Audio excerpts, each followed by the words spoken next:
सुनो आज की ताजा खबर, ब्रेकिंग न्यूज। आफत आन पड़ी है संपूर्ण मानव जाति पर। आज एक अनोखा मुकदमा आया है कोर्ट में, जो न कभी देखा और न कभी सुना। इंसान पर केस करता है, लेकिन आज विश्व के सभी जानवरों ने मनुष्यों पर मिलकर केस किया है। हाँ, नभ के, तल के, जल के सभी जानवर मानवों के विरुद्ध एकजुट हो गए हैं। देखते रहिए जानवरों की अदालत, संपूर्ण मानव जाति को हिला कर रख देने वाला एक अनोखा मुकदमा। और इस केस की न्यायाधीश है मिसेस पृथ्वीराज चौधरी मैडम। अदालत की कार्यवाही शुरू की जाए। जज साहिबा, आज मैं आपके सामने इन पशुओं की पीड़ा रखूंगा। इंसानों के कारण सभी पशुओं की जिंदगी नर्क बन चुकी है। आज सभी जानवरों ने यहाँ पर आपके सामने न्याय की दुहाई लगाई है। जज साहिबा, ये दुनिया का सबसे बेतुका केस है और इंसानों की तरफ से इस केस को लड़कर मैं ये बात साबित करूंगी। जानवरों ने इंसानों पर केस किया, मुझे तो सुनकर ही हंसी आती है। केस सही है या गलत, ये तो कोर्ट ही तय करेगी। अब मैं सबसे पहले बुलाना चाहूंगा सभी जंगली जानवरों की ओर से शेर खान को। जज साहिबा, हमारे जंगल, हमारे घर इन इंसानों की बड़ी बड़ी कंपनीज द्वारा खत्म किए जा रहे हैं और ये सरकार भी इन्हीं कंपनीज का साथ दे रही है। हमारा घर बर्बाद हो रहा है, मुझ जैसे जंगली जानवरों का शिकार किया जाता है। बड़े बड़े जंगलों को माइनिंग के लिए, खेती के लिए लगातार काटा जा रहा है और इस वजह से पूरी दुनिया में हर एक दिन 100 से ज्यादा प्रजातियां विलुप्त हो रही हैं, एक्सटिंक्ट हो रही हैं। हम कहां जाएंगे? मैं जो एक समय पे जंगल का राजा हुआ करता था, आज इन इंसानों से छुप के रहता हूं। क्यों? क्योंकि डर लगता है कहीं पकड़ा गया तो बेहोश करके किसी चिड़ियाघर में डाल देंगे, वो भी जिंदगी भर के लिए। अगर जंगल नहीं बचेंगे तो क्या इंसान बचेगा? अगर जंगल नहीं बचेंगे तो क्या इंसान बचेगा? अब मैं बुलाना चाहूंगा सभी मवेशियों की ओर से गाय और भैंस को। जज साहिबा, वैसे तो इस देश में मुझे गाय माता कहा जाता है, लेकिन मेरी जिंदगी क्या है? मुझे पूरी जिंदगी एक 2 फीट की रस्सी से बांध कर रखा जाता है। वहीं रहना, वहीं खाना पीना और वहीं मलमूत्र त्याग करना। मुझे हर साल जबरदस्ती गर्भवती किया जाता है और मेरे बच्चों के हक का दूध ये इंसान पी जाते हैं। और जब मैं बूढ़ी हो जाती हूँ तो मुझे मरने के लिए सड़क पर यूं ही छोड़ दिया जाता है। गाय माता कहकर मेरे साथ ऐसा व्यवहार। और भैंसों का हाल तो उससे भी बुरा है। मेरे साथ बहुत ही क्रूर प्रक्रिया के साथ कृत्रिम गर्भाधान किया जाता है और मेरे जो नर बछड़े दूध नहीं दे सकते, उन्हें कसाई को बेच दिया जाता है बीज के लिए। मेरे जैसी कोई भी भैंस जब बूढ़ी हो जाती है तो उसे भी बेच दिया जाता है बीज के लिए। दूध और बीज एक ही सिक्के के 2 पहलू हैं जज साहिबा। और इन इंसानों ने तो गाय और भैंस को दूध की मशीन बना के रखा है। गाय और भैंस को दूध की मशीन बना के रखा है। तो ये थी मवेशियों की बात। अब मैं बुलाना चाहूंगा सबसे बड़ी मात्रा में यातना झेलने वाले जीव, मुर्गी को। जज साहिबा, क्या आपको पता है हर साल दुनिया में कितनी मुर्गियों को मारा जाता है? क्या इस कोर्ट में मौजूद किसी को भी पता है? जवाब है 72 अरब। क्या आपको पता है इसका क्या मतलब है? इसका मतलब है हर सेकंड 2000 से ज्यादा मुर्गियां। 2000, 4000, 6000, 8000 इस स्पीड से हमें मारा जाता है। और ये क्रूरता केवल यही खत्म नहीं होती, पैदा होने से लेके मरने तक ये टॉर्चर चलता ही रहता है। हमें गाड़ियों में उल्टा लटका दिया जाता है, यहाँ से वहां फेंका जाता है, छोटे छोटे पिंजरों में बंद करके रखा जाता है और केवल इंसान के 2 मिनट के स्वाद के लिए। क्या 2 मिनट के स्वाद के लिए किसी की जान लेना सही है? क्या 2 मिनट के स्वाद के लिए किसी की जान लेना सही है? आखिरी में मैं एक ऐसे जीव को बुलाना चाहूंगा जिसे इंसान अपना बेस्ट फ्रेंड कहते हैं, मिस्टर डॉग को। अगर इंसान मेरा बेस्ट फ्रेंड होता तो वो मुझे अपनाता, ना कि वस्तु की तरह मुझे यहाँ वहाँ खरीदता बेचता। आज से लाखों कुत्ते सड़क पर भूखे घूम रहे हैं, पर इंसान उन्हें खाना खिलाने, उनके साथ दोस्ती करने, उन्हें अपने घर ले जाने के बजाय ना जाने कितने प्रकार के ब्रीड के कुत्ते पैदा करवाता है। फिर भले उन्हें कितना भी कष्ट हो, उन्हें कितनी भी बीमारियां हो, या फिर वो कितना भी दुख सहे, क्या इस सब के बावजूद मैं इंसान को अपना बेस्ट फ्रेंड मानूं, या फिर बस मैं एक स्टेटस सिंबल बन के रह गया हूँ? दोस्त बनाए जाते हैं या खरीदे जाते हैं? दोस्त बनाए जाते हैं या खरीदे जाते हैं? तो साहिबा, यह थी निर्दोष जानवरों की व्यथाएं। तो दोस्तों, हमने इन सभी जानवरों की दलीलें सुनी, इनकी कथा और व्यथा जानी, इनके दुख और दर्द समझे और सुने। क्या सचमुच जानवरों पर इतने अत्याचार हो रहे हैं कि कहीं ऐसा तो नहीं कि ये जानवर मनुष्यों की तरक्की और उनकी उन्नति से जलकर उन पर कोर्ट केस कर रहे हैं? हम यह जानेंगे मानवों की दलीलें सुनने के बाद। जज साहिबा, इन इमोशनल बातों का कोई मतलब नहीं।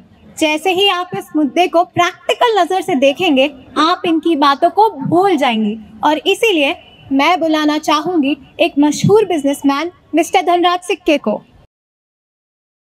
देखिए जज साहिबा, मांस उद्योग, दूध उद्योग और अंडा उद्योग से लोगों को रोजगार मिलता है, लोगों का घर चलता है, लोग अमीर होते हैं। और यदि मैंने इन जानवरों की बात मान के सब कुछ बंद कर दिया तो लोग खाएंगे क्या? जो इन उद्योगों में जो लोग काम करते हैं उनका घर कैसे चलेगा? अरे भाई, पैसा कहाँ से आएगा? अरे भाई, पैसा कहाँ से आएगा? एकदम ठीक। अब मैं बुलाना चाहूंगी एक राजनेता को। देखिए, हमारा फंडा तो क्लियर है, जो ये जनता चाहती है वह हम करते हैं। कल को अगर हमने इन जानवरों का ख्याल करके और इन पौधों का ख्याल करके अंडा कुत्तों पर बैन लगा दिया तो ये जनता हमारी सरकार गिरा देगी। जनाब, पेड़ पौधे और जानवर वोट नहीं देते। जनाब, पेड़ पौधे और जानवर वोट नहीं देते। एकदम सही। सरकार का इसमें कोई दोष नहीं। दरअसल इसमें किसी आम आदमी का भी दोष नहीं है। और इस बात को साबित करने के लिए मैं बुलाना चाहूंगी एक आम आदमी को। जी वो मैं। अरे बोलो मैडम, घबराओ मत। बताओ इन्हें कि कैसे पशु पदार्थ खाना हमारे लिए जरूरी है। हाँ, पर वो हर सेकंड हजारों मुर्गियों का मरना, हजारों बूढ़ी गायों का मारना सही नहीं लग रहा। दूध पीना तो सही लगता है ना? हाँ। दही, मक्खन, छाछ, लस्सी, पनीर, घी, ये सब दूध से बनती है मैडम। बात तो सही है, माफ करना जानवरों, पर मैं मांस, अंडे, शहद, चमड़ा, दूध इनके बगैर नहीं जी सकती। हाँ, और इसीलिए ऑब्जेक्शन माय लॉर्ड। डिफेंस की वकील कोर्ट को गुमराह करने की कोशिश कर रही है। सच्चाई तो यह है कि हम बिना पशुओं के पदार्थ के भी एक स्वस्थ और खुश जीवन व्यतीत कर सकते हैं। यह इतना आसान है कि एक छोटी सी लीफलेट में ही इसकी सारी जानकारी दी जा सकती है।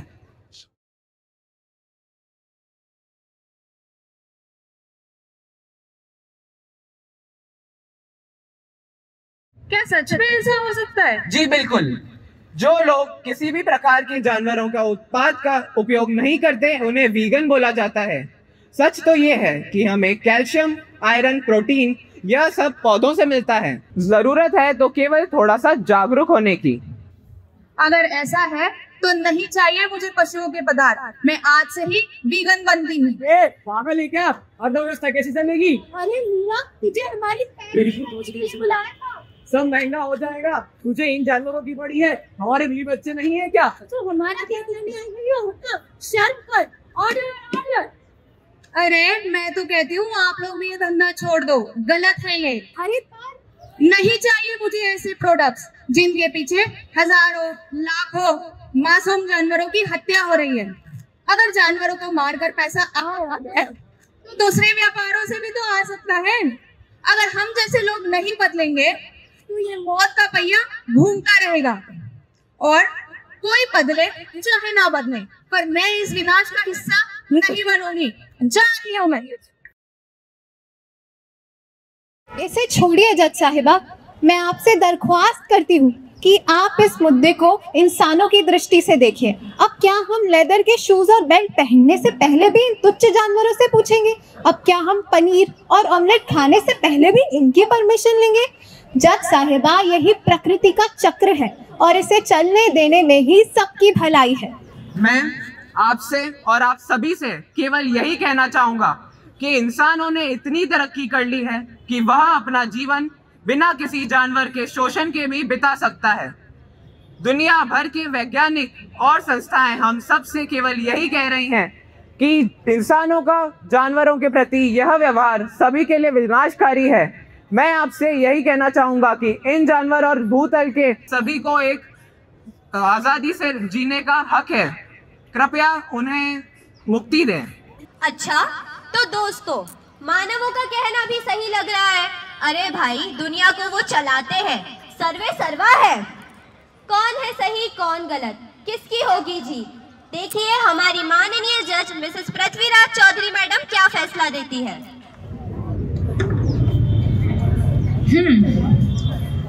दोनों पक्षों की गवाही सुनने के बाद अदालत इस निष्कर्ष निकालती है कि इस प्रकृति ने मनुष्यों और अन्य जीवों को स्वतंत्रता से जीने का समान अधिकार दिया है, लेकिन मनुष्यों ने अपनी बुद्धि, अपने ज्ञान और अपने बल का दुरुपयोग करके अन्य जीवों को अपना गुलाम बनाया और उन्हें अपने भोग की वस्तु बनाया।